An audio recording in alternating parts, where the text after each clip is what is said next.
WGTK gives you Let's Talk with Dr. Stan Frager. From relationship problems to family feuds, he's got all the advice and expert help you'll need.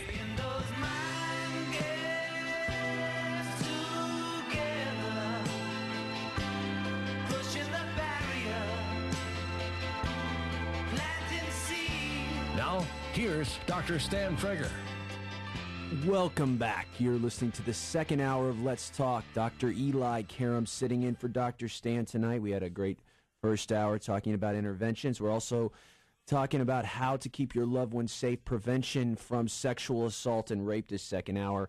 You can give us a call, as always, 571-0970. Happy to be joined by two guests. I'll tell you about them. Mr. Richard Hart, he spent the last 5 years with the San Mateo Police Department and 2 years with aid to victims and witnesses in a voluntary capacity. He has spoken at various venues on crime prevention strategies, and he's the author of the award-winning book, which he'll be talking about this hour, Keep Your Daughter Safe, 171 Ways Young Women Can Prevent Sexual Assault. Thanks for being with us, Richard. Thank you, Dr. Karam. All right.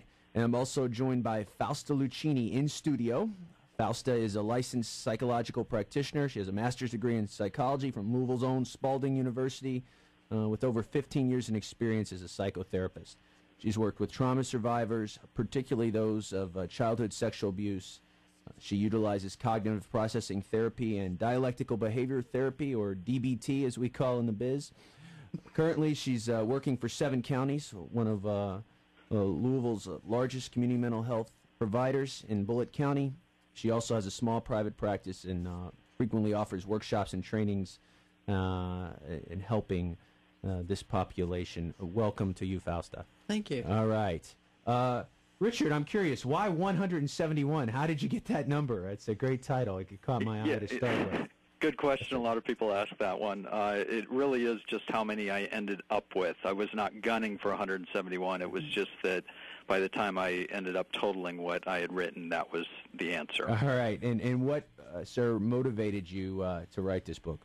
That's actually the first question out of everybody's mouth. About 7 years ago, we had a couple young women that were kidnapped at a Lover's Lane type of place near here in Los Angeles. And luckily, it ended up having a happy ending. But about 2 or 3 years after that, a young model hopeful, maybe 21 years old, went on a shoot, or what was supposed to be a video shoot, and she ended up being raped and killed. And I thought, I've got enough information about this topic that if I'm not writing something to help prevent this situation, then I've become part of this problem instead of part of the solution. And so I sat down and wrote the book. Great. So we're going to be talking about that tonight. So I guess to start with, many people think, and I have a daughter, so this impacts me too, but many people think, well, this will never happen to me, and so why should I think about this now, or I'm relatively safe, so how does this apply to me? So I think tonight it is important to talk about how to stay safe and how to minimize risk. So starting with you, Richard, what would you say to our listeners out there that do have maybe this illusion of safety and thinks everything's okay, or this won't apply to them or their children? How would you start to educate them? Well, a couple of things regarding that. Number one, roughly every 35 seconds in America, a woman is raped. So just in the time that you and I have been talking, we've had 4 rapes take place. That does not even include sexual assaults. Also, in many of the cases, I'd say approximately 80% of all cases, the victim actually knows the perpetrator of the crime. And so what happens in this situation is, it's not, when you think, oh, I can prevent this, it's usually a situational development that's taking place. We see these people on TV, and we get this idea of a predator. Oh, I can recognize this guy because he looks like a bad guy. But in many cases, rapes are actually situational as opposed to serial in nature. So if I'm starting my relationship, and again, if this is a date rape situation or not, what are some precautions I should take if I'm a female and I'm going out with someone for the first time? Right out the gate is first of all, I always suggest taking your own car and going someplace where you can meet in public and not at a place that you frequent. So if there's a coffee shop or a restaurant that you thoroughly enjoy hanging out and you go there frequently, meeting somebody for the first time at that location, if they turn out to be a bad guy or a stalker or anything like that, or even if the date just goes wrong, you don't want them making reappearances at your normal, hangout. But separate car, very important. Alcohol is responsible or is kind of part of this process. About 65% of all cases, either the man or woman or both have been drinking or using drugs. And so you don't want to be stuck in a situation where you're relying upon somebody to get you back to your home or back to your place of business. So those are the first two suggestions I always make. Public place, not where you normally frequent, and taking your own vehicle to get there. Fausta, can you add anything to that about maybe you're counseling people that are beginning new relationships and they're exciting, but they don't really know a lot about the person they're meeting? Safe call. Absolutely. You want to let somebody know who you're going with, where you're going, and to expect a phone call from you at a particular time, and what to do if they don't get that call. So very important to let someone in your network, whether it be a friend or a loved one, know what's going on that night before you go on that date. Should you do any, if this is, and we'll talk about online later, Richard, but should you do any vetting, or in this age, you can find out a lot about people just by Googling them. What should you do if you're meeting someone or you're deciding if you weren't to meet someone? Oh, was that a question to me? Yes. Oh, okay. My thing on online dating, I really feel like online dating is a pretty safe venue just because there's an electronic paper trail that follows you around through the process. And so I'm more concerned with women that are meeting people in bars and at parties where they kind of have already a general working knowledge or a general knowledge of the people that are there. They recognize them. They think, these are good people. Nothing can happen here. And that's when the drugging happens. That's when the date rapes happen. It seems far less likely to happen on these arranged dates or on online dating, because, as I said, most of these people, they know that if something happens to the woman, the cops will be knocking at their door within hours of the event, just because of the trail that gets laid down prior to the meeting. You say there is a huge myth behind women's self-defense classes in your book. What are you referring to there? And say that one is giant, and nobody ever talks about it. But you've got all of these women's safety trainings where they're teaching women self-defense techniques, karate, or whatever defense techniques they happen to be teaching. But nobody ever talks about the fact that the average man outweighs the average woman by almost 50 pounds. And if you get two fighters, let's just say in a boxing match, you would never match up a 200-pound boxer against a 150-pound boxer. The 150-pound boxer could be the greatest fighter in the history of the world, and he's not going to beat a guy that outweighs him by 50 pounds. And what happens is these self-defense classes give women, in many cases, false sense of security where they think, if something starts to go wrong, I can handle it. And the answer is, there's no 150-pound woman that's going to lift a 200-pound man off her body. She can potentially engage in strikes, etc., that might catch him off guard, but in many cases it just doesn't work that way. And if a woman has to be thinking, I can handle myself if something starts to go wrong, the second she starts thinking that, she's already walking down the wrong path, and she needs to be taking precautions long before that point, like Faust had mentioned, which is telling her friends where she's going, who she's going with, those kinds of things. So would you recommend any type of precautions as far as carrying with you? If you don't have self-defense training, used to be mace just in case, would you recommend any type of training or self-defense? I don't have any problem per se with any of it, as long as women know the truth, which is in many cases, by the time you start using either by the time you start using these items or by the time you start thinking of using these items, it's already too late and you should have been long gone at that point.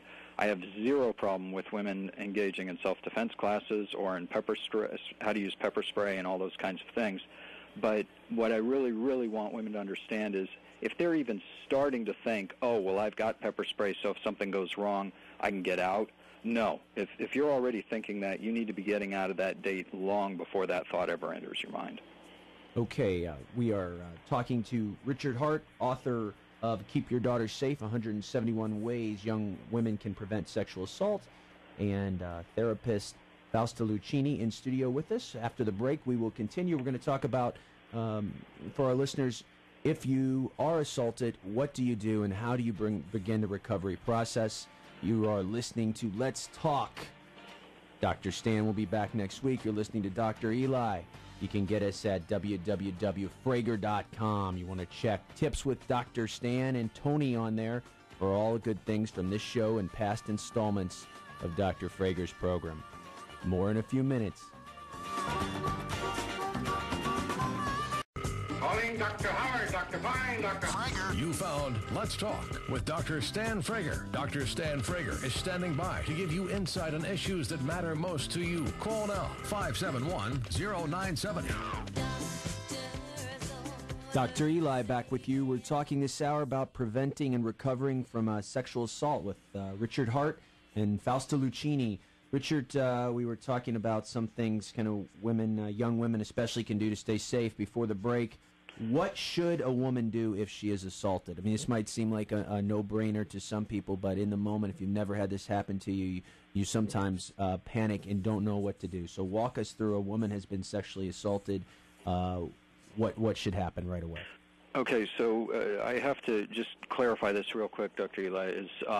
Do you mean after everything has already transpired, or do you mean it is in the process of an assault? Well, after it is expired, if she cannot stop her attacker, but you could actually, yes, take a step back. If you're in the middle of the assault and the woman is either intoxicated or, again, being overpowered, as you were saying that last segment. So I guess you could start with that. Let's start in the middle of the assault. Since a lot of assaults take place, as I said, where they're situational, meaning that an assault has been kind of triggered more because of an environment. Either there's drinking or it's kind of what you'll call the mood. There's, the lights are out, the music's playing low, you've been kind of making out, but then all of a sudden he's moving faster than a woman wants. And so that's what I call a process event, where in those situations, what women can sometimes do is they can disrupt the situation, meaning if they start getting loud and they start raising their voice and they, if somebody breaks a lamp or turns off the radio or turns on the lights, those actions will sometimes kind of shock a guy into, realizing, hold it, I've stepped across the line, this isn't okay with her, etc. It's changing the environment, and we have seen situations where just doing that alone will actually stop an attack from taking place. Other things that can be done is if somebody's in an apartment building, one of the strong suggestions I always put in the book and tell people is pull a fire alarm. Nothing pulls people, the police, everybody into the building quicker than that, and that will stop an attack almost immediately, just because people think the place is on fire. Anything that can potentially be used as a weapon, lamps, canes, anything just laying around. Again, these crimes are extremely aggressive. They're very violent, and their impact is lifelong, lasting, as Dr. Lucchini is probably going to confirm. And my attitude is a woman has a right to do anything to prevent one of these attacks from taking place. Right. What happens in a lot of cases is women just say, well, this isn't really an attack, it'll be okay, and it ends up not being okay. Sure, that does happen. I think, and I want to back up just a minute because I think you've given some really helpful information here. It's not clear to me at this point. How do you distinguish between this idea that it's important for women to try to protect themselves and the idea that women can really prevent rape? Because, even in the scenario you're talking about, if you're in an apartment with somebody and they're getting ready to rape you, what you're saying may make things better. It may make them mad. They may beat you up. They have done, that is a phenomenal statement, and I get hit with that a lot from people, and so I'm really glad that you brought it up because I don't hear it enough when I'm doing these interviews. They've done studies that show that men that are going to commit physical violence against women are going to do it no matter what. Right. And when they were committing these interviews, after-the-fact interviews with rapists in prisons, one of the questions that was asked was, would it have mattered if this woman fought back? And an overwhelming response was no. Right. I was going to do what I was going to do no matter what. So right. Yeah. And there's actually, the whole approach that the idea is that we need to stop the rapist from raping, as opposed to trying to teach women this is what you can do to prevent it, to move towards a difference in our culture that is more supportive of the idea that it's up to men to figure out how to shift that. I would kill for that change. I fully agree with you. When you look at it, it's kind of like when you say, oh, if somebody gets robbed taking money out of an ATM, nobody says to them, well, gee, you obviously wanted to get robbed or you wouldn't have been taking your money out of the ATM. Right, exactly. And nobody ever approaches it from that angle. So why do we approach it from that angle when women are raped? And that is a societal issue. Right. The fact, actually, that roughly 50% of all women are either sexually or physically abused during their lifetimes, that number is staggering. And the fact that it is that high says that we as a culture say that it is an acceptable practice to commit these acts. Right. And so I fully agree with your statement there, Doctor. The problem is that given that we are in a culture that does not seem to want to recognize this or make the changes, I got to say to women, you got to do whatever you can to still stay safe, and let's work on these changes. Right. Yeah, exactly. And let me just clarify. I'm not a doctor. Oh, I'm sorry. That's okay. And my name's hard to pronounce. It's hard to remember. It's Fausta. And, feel free to call I me thought he that. said Dr. Lucchini. Lucchini's my last name, Oh, got it. Okay, Call so me it's Fausta Fausta. by all means. All right, Got Richard. it. Okay, well, thank you. When is the exact time? Because a lot we're talking about is prevention. We'll talk about the recovery piece as we move throughout our hour tonight. But how young women, when should you start getting this psychoeducation and this information that you write about in the book? When do you think is the ideal time to start educating these young women? I think I've told parents with daughters as young as 10 or 11 to read the book themselves and discuss certain topics with the daughters. There are certain things in the book that just don't even apply to a girl that's 10 years old. But I think with all of the online activities that are going on these days, etc., I think girls as young as 10, 11, 12 need to be getting some of this information. The book itself was actually directed towards 13, 14, 15-year-old girls. It's been written in a fashion that is not salacious. It's direct, but it does not give them this paranoia. And at the same time, they're old enough to understand, hold it, I need to be paying attention to some of these things. So 10 or 11 is when parents, I think, should be talking to young women about this, but I think that they should be really briefed heavily on this, either in the schools or by their parents when they're 13 or 14 at the latest. That's great. All right, we have about 2.5 minutes before our break. If a woman has been sexually assaulted, they could not prevent it in the moment. What do they do once the assailant has left the scene or they are in a place where they can contact someone? The first thing that they should do is contact police either through 911 or their local rape crisis hotline. Just by dialing 0, they'll get to anybody on that one. It's also very important. A lot of women, the first thing that goes through their mind is, I'm dirty. I've got to take a shower. When they do that, they're destroying part of the evidence, and so they really need to get the call to a crisis hotline or to the police before doing anything else. And they'll be instructed even at that time to not get into the shower, not get into the bath, and to try to preserve evidence.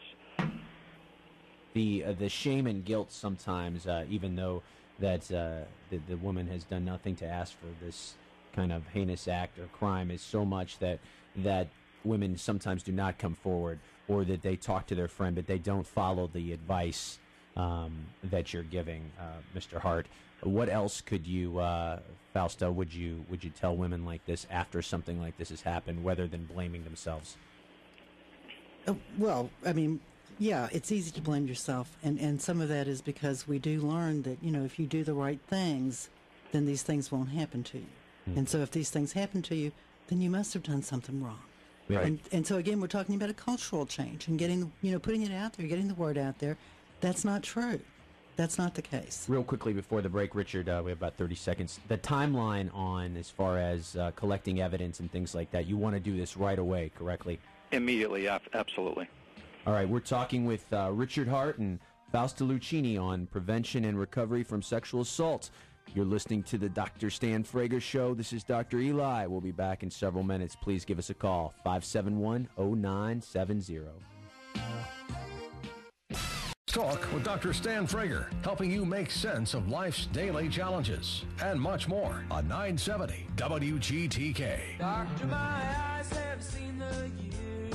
Dr. Eli back with Richard Hart, author of Keep Your Daughter Safe, 171 Ways Young Women Can Prevent Sexual Assault, and Fausta Lucchini, who is a therapist working at 7 counties. Fausta, I'm curious, what is your experience of working with young women who've been assaulted before? How does it affect their perception of safety, and what is it like when you get a woman shortly after an assault like this has occurred?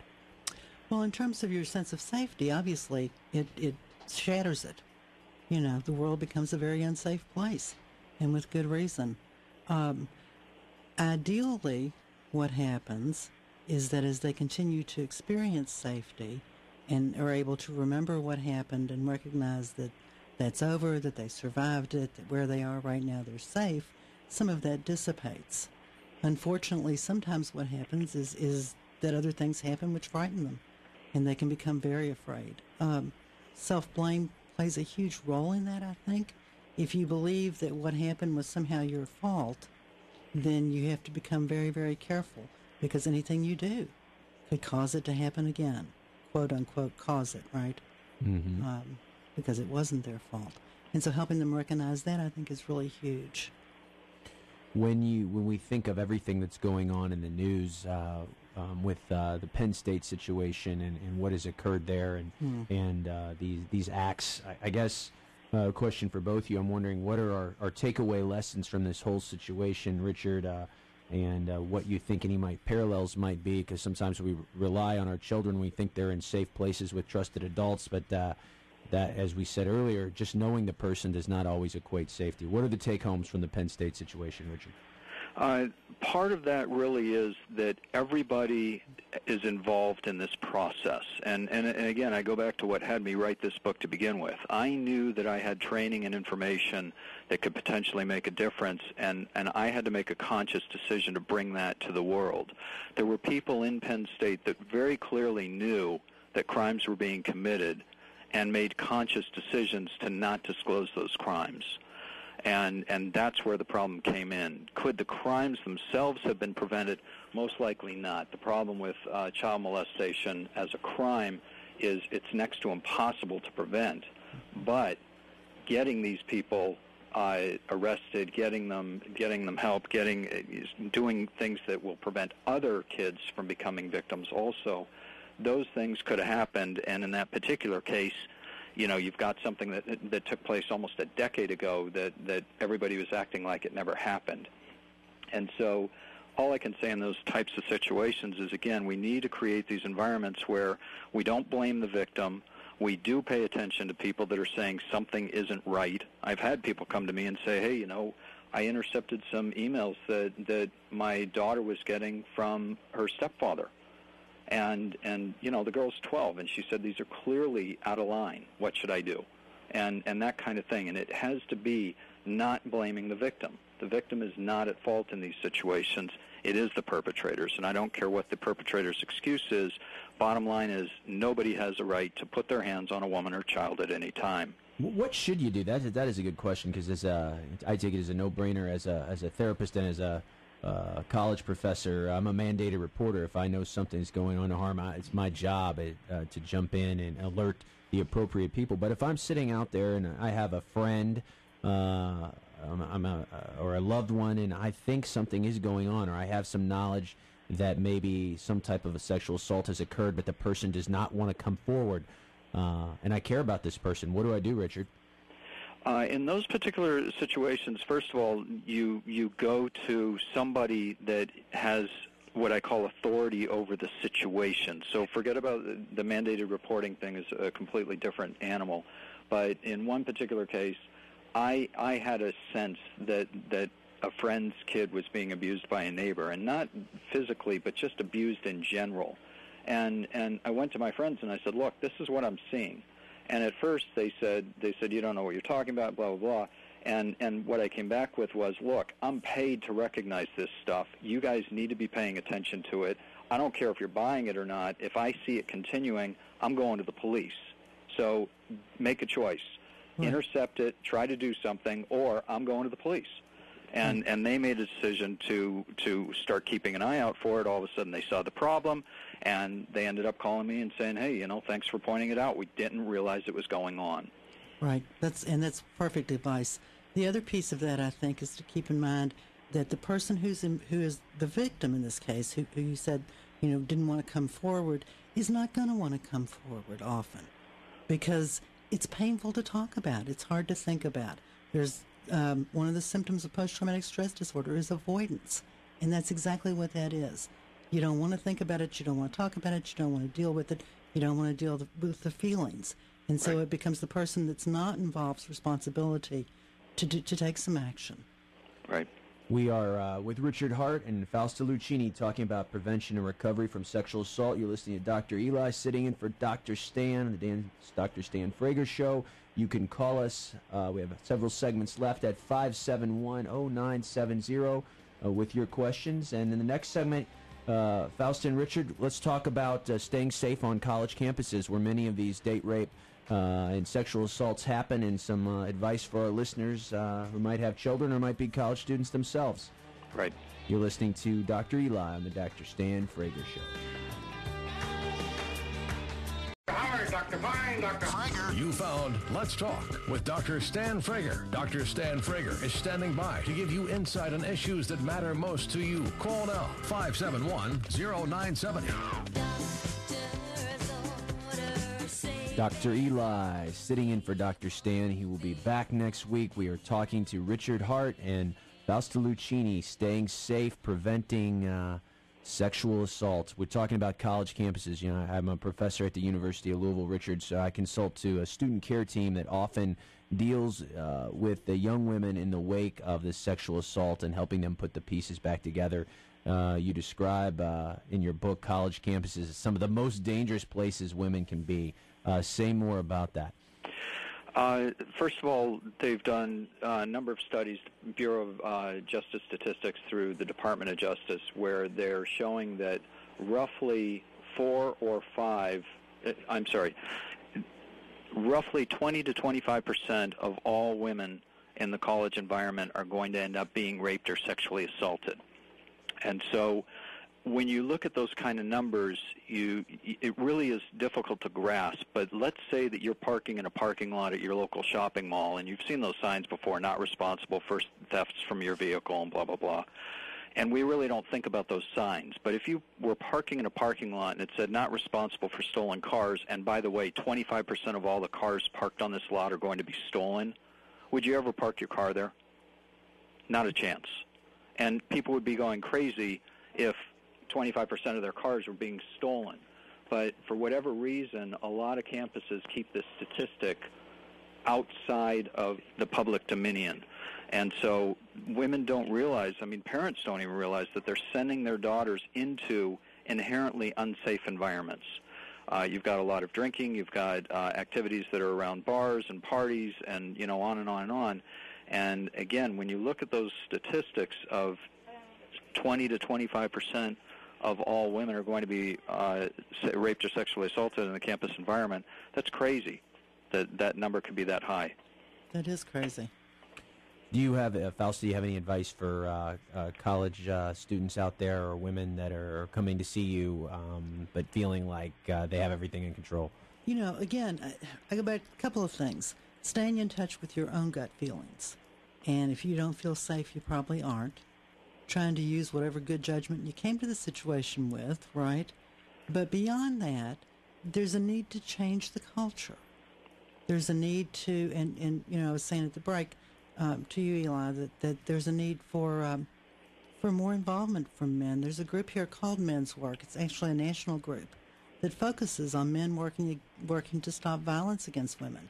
And I think that some of those movements and generally working culturally to help people not feel pressured so much to do what everybody else is doing. That starts long before college, you know. Richard, what do you think about that after writing a book like you've done about a cultural shift? Are there any kind of larger societal kind of messages coming out of your work? My work is only prevention in nature, and again, there are people that are committed to trying to make the cultural changes, and I completely support them. I back them. If you can get to young men at age 12, 13, 14, and get them connected somehow to the impact that rape has on women, number one. Number two, more importantly, would it be okay with those young men if their mother was raped, if their sister was raped, if their girlfriend was raped?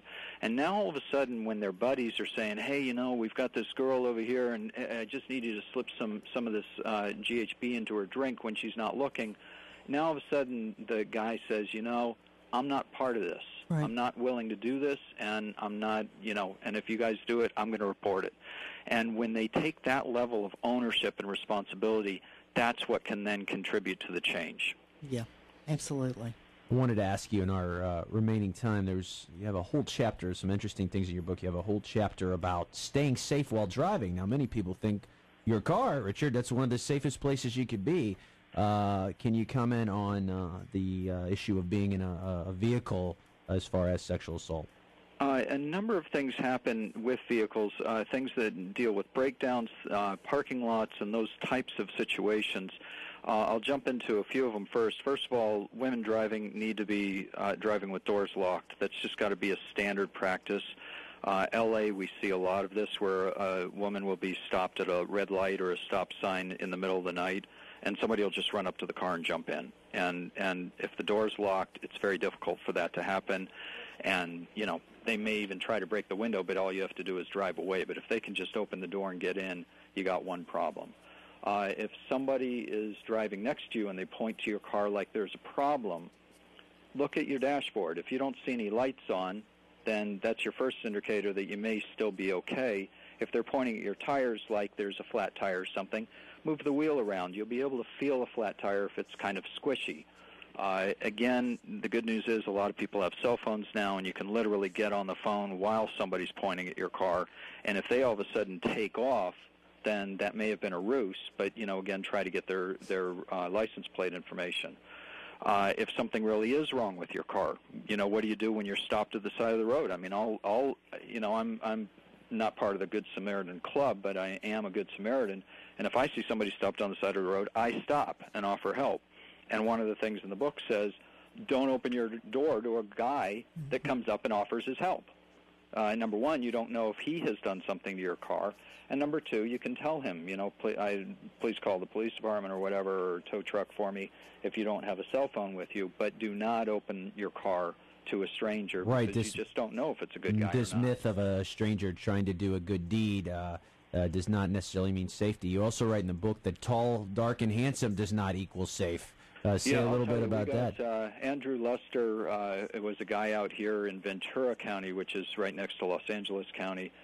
He was actually recently convicted, probably 3 or 4 years ago now, but he was convicted of drugging and raping and videotaping these interactions with women. You look at this guy's picture. First of all, he was an heir to the Max Factor fortune, so the guy's got money. Number two, you look at his picture. Guy's a great-looking guy. I mean, he could have taken women home and probably had sex with them without getting them drunk, without drugging them, without doing that, and yet this was his modus operandi. Another case just recently where a woman came out of a coma. They showed the picture of the guy that committed this just heinous crime against this woman of sexual assault and starting her apartment on fire to hide the crime, and on and on and on. The guy could have easily been a male model, and you could see all of this. And it said, you know, the woman took the man back to her apartment. Now, I don't have a problem with people making decisions to do those things, but again, the problem is you don't know who this guy is. It doesn't matter how good-looking he is. You just don't know who he is until you've been out with him 3 or 4 or 5 times. If then, yeah. Right. If then, right. Right.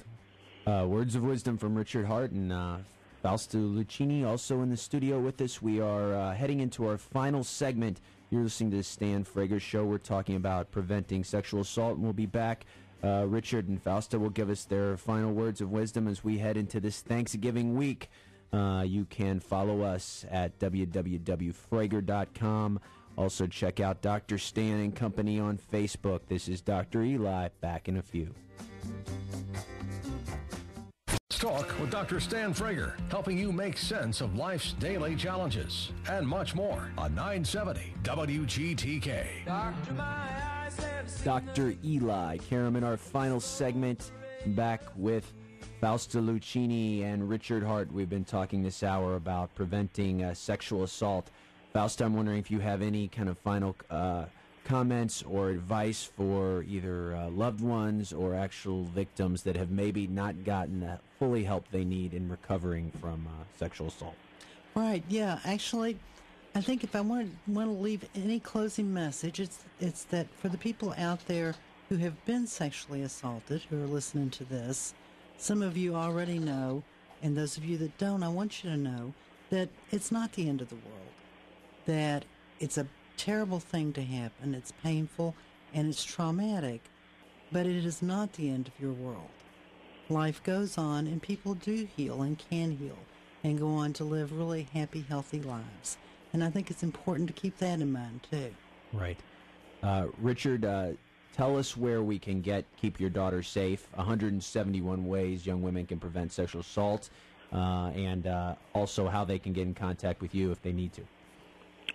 The quickest way to either get in contact or to get the book is booksbyrichard.com, booksbyrichard.com, or you can pick up the book on Amazon or order it in bookstores. Any parting words? Words of wisdom. You are clearly an expert on the subject, working from the kind of law enforcement end and the advocacy end. Anything you want our listeners to know? The one thing I really just got to say is if things start going wrong, get out. When it starts going bad, it never, ever gets better. End the date, get out of the situation as quickly as you can. Richard Hart and Fausto Lucchini, pleasure to have you join the Sunday Night family, and we hope our listeners out there have learned something, some really practical prevention and safety skills.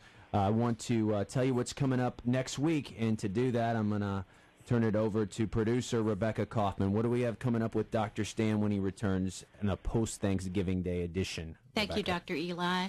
Tom Cooper, founder of Media Ethics Magazine, will be with Dr. Frager discussing how our society is saturated with media and the effects it has on our lives. And on the second hour of the show, Dr. Frager will be joined by Dr. Eugene H. Foster, president of Maryhurst Residential Treatment Center. They will discuss the child welfare system and the fostering of children. It's going to be a great show. In our remaining moments, I'd like to take time out. It is Thanksgiving week to just recognize some of the things I'm thankful for. It's a great place. It's always nice to be part of this program. Thank you, Dr. Stan Frager, for having me in.